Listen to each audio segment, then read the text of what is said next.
রায়গঞ্জ ব্লকে ৬ নম্বর রামপুর গ্রাম পঞ্চায়েতে টেন্ডার খোলাকে কেন্দ্র করে উত্তেজনা চরমে। গত শুক্রবার পঞ্চায়েত কার্যালয়ে টেন্ডারের সময় পঞ্চায়েত প্রধান এবং বিরোধী সদস্যদের মধ্যে বচসা বাধে, যা পরিণত হয় ধস্তাধস্তি ও ভাঙচুরে। পঞ্চায়েত ও আসবাবপত্র ভেঙে ফেলা হয় বলে অভিযোগ। এই ঘটনার পর থেকেই বন্ধ রয়েছে পঞ্চায়েত পরিষেবা। অফিসে অনুপস্থিত সরকারি কর্মীরা। পঞ্চায়েত প্রধানের স্বামী দিলীপ কুমার রায় জানান, ঘটনার পর থেকে পঞ্চায়েত কর্মীরা অফিসে আসছেন না। তারা আতঙ্কে রয়েছে। কবে পরিষেবা স্বাভাবিক হবে তা নির্ভর করছে প্রশাসনের উদ্যোগের ওপর। এদিকে পঞ্চায়েতের উপপ্রধান ফুলমণি মার্ডি অভিযোগ করে বলেন, প্রধানের কাছে পঞ্চায়েতের হিসেব চাইতে গেলে তিনি দিতে অস্বীকার করেন। পরে প্রধান নিজেই ক্ষিপ্ত হয়ে ভাঙচুরে জড়িয়ে পড়েন। পরিস্থিতির জেরে সরকারি বিভিন্ন প্রকল্পের কাজ থমকে গেছে। পরিষেবা না মেলায় ক্ষুব্ধ গ্রামবাসীরা। তারা জানান, বিভিন্ন জরুরি প্রয়োজনে পঞ্চায়েতে গেলেও কোনো কাজ হচ্ছে না। এখন নজর প্রশাসনের দিকে। কবে পরিস্থিতি নিয়ন্ত্রণে এনে স্বাভাবিক হবে রামপুর গ্রাম পঞ্চায়েতের কাজকর্ম। তুমি আজকে বিজেপি থেকে জিতার পর শুধুমাত্র টাকার প্রলোভনে পড়ে তৃণমূলে যোগদান করেছে। আমার সবচেয়ে বড় প্রমাণ, স্বচ্ছভাবে যে পঞ্চায়েত চলছে। আমার আজকে শুধু আমি পার্টিগতভাবে বলছি না, বা বিজেপির প্রধানের হাজবেন্ড হয়ে বলছি না, কারণ আমার প্রমাণ হচ্ছে আমার যে সরকারি স্টাফরা আছে, আমরা আছে, আজকে বিডিও ম্যাডামের দ্বারস্থ হয়ে এখানকার সুরক্ষা না পাওয়ার জন্য বিডিও ম্যাডামের অফিসে বসে আছে। ওখানে যা কাজকর্ম বিডিও ম্যাডামের সঙ্গে যোগাযোগ করছে। হ্যাঁ,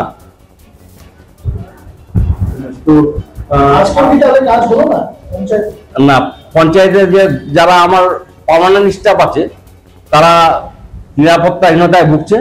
বিডিও ম্যাডাম কি বলবে সেই পরিপ্রেক্ষিতে ওরা কাজে যোগদান দিবে, কারণ ওনাদের সামনে হয়েছে। আর ওরা লিখিতভাবে বিডিও ম্যাডামকে কমপ্লেন জানাইছে। হ্যাঁ, পুলিশ আসছিল।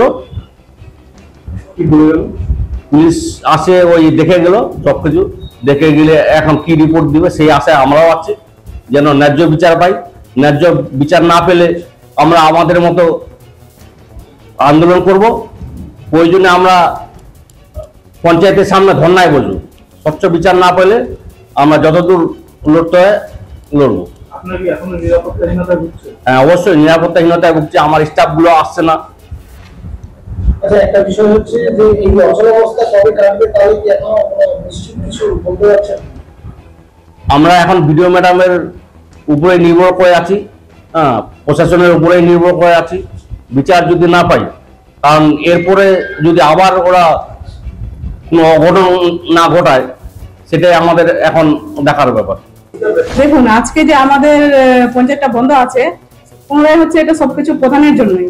না হলে আমাদের পঞ্চায়েত ভাবে বন্ধ থাকতো না। কত হাজার হাজার পাবলিক আসছে কাজের জন্য, কিন্তু কোনো কাজ হচ্ছে না। কারণ কেন এটা বন্ধ রাখছে? প্রধানই আমাদের সেদিন পঞ্চায়েতে আমাদের মিটিং ডাকছিল, ঠিক আছে? প্রধানের মিটিং ডাকাতে আমাদের তখন আমরা আয় ব্যয়ের হিসাব চেয়েছিলাম, কিন্তু হিসাব দিতে পারলো না। হিসাব না দিবে না, কিন্তু কেন? আমরা বিরোধী মেম্বার বলে যে ও বলছে কি বিরোধী মেম্বারকে আমি দিতে বাধ্য নই, দিব না। তো আমরা বললাম, কেন দিবে না? পঞ্চায়েতের হিসাব আমরা চাইতেই পারি। ওই কারণে তখন আমাদের তর্ক বিতর্ক শুরু হয়। তখন প্রধান নিজেই ভাঙচুর করেছে। ভাঙচুর করার পর তখন এখন পুনরায় আমরা ওই দোষটা আমাদের উপরে চাপে দিচ্ছে যে আমরাই সেটাও করেছি। কিন্তু এই যে পরিষেবা যে ব্যাহত হয়ে আছে, বন্ধ হয়ে রয়েছে, সরকারি কর্মীরাও আসছে না, তাহলে তো পরিষেবা ব্যাহত হচ্ছে, সাধারণ মানুষরা আসছে ঘুরে যাচ্ছে। এই বিষয়টা নিয়ে আপনারা কি চিন্তা ভাবনা করছেন? আমরা এইটা নিয়ে তো ভাবছি যে প্রধান এখন নিজে চুরি করেছে, নিজে ভাঙচুর করেছে, নিজে এখন পাবলিক গুলোকে হ্যারাসমেন্ট করাচ্ছে। কারণ সেটা তো দরকার নেই। তো কি দরকার ছিল এতগুলো গন্ডগোল করার পরে? এবার পঞ্চায়েতটা বন্ধ আছে, এখন পাবলিক গুলো হ্যারাসমেন্ট হচ্ছে। সেটা আমরা তো প্রশাসনিক ভাবে আমরা জানিয়েছিলাম যে আমাদের পঞ্চায়েত এভাবে হয়েছে, কিন্তু এখন প্রশাসনিক ভাবে এখন কি ভাবছে কে জানে। এখন 3 দিন ধরে বন্ধ হয়ে আছে, এখন পঞ্চায়েতটা পাবলিক হ্যারাসমেন্ট হচ্ছে, উন্নয়নের কাজ আটকে আছে। পুলিশ এসেছিল আজকে পুলিশ এসেছিল। আপনারা কোনো কিছু করবেন এই বিষয়ে? মানে কবে থেকে চালু করবেন, কাউকে জানিয়েছেন ভিডিওকে? এখন আজকে পুলিশ এসে তদন্ত করে গেল, এখন ওনারাই বলবেন যে কোথা থেকে প্রজেক্টটা চালাবে। এখন আমরা তো চাইছি প্রজেক্টটা চালুক, প্রজেক্ট না চললে তো আমাদের আর পাবলিক গুলো কোনো কিছু করতে পারছি না কাজটা। মানে আপনার প্রধানই বন্ধ করে রেখেছে। হ্যাঁ দেখুন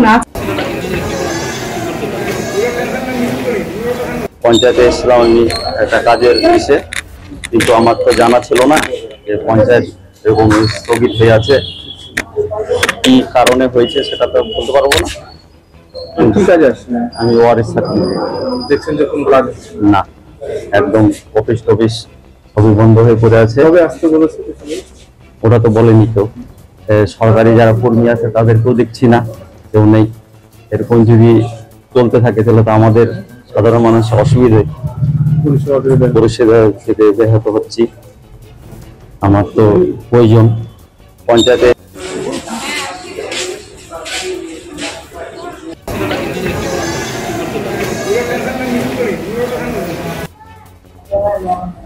রামপুর পঞ্চায়েত অফিস বর্তমানে সমস্তটা ফাঁকা, কোনো সরকারি কর্মীরা এখানে নেই।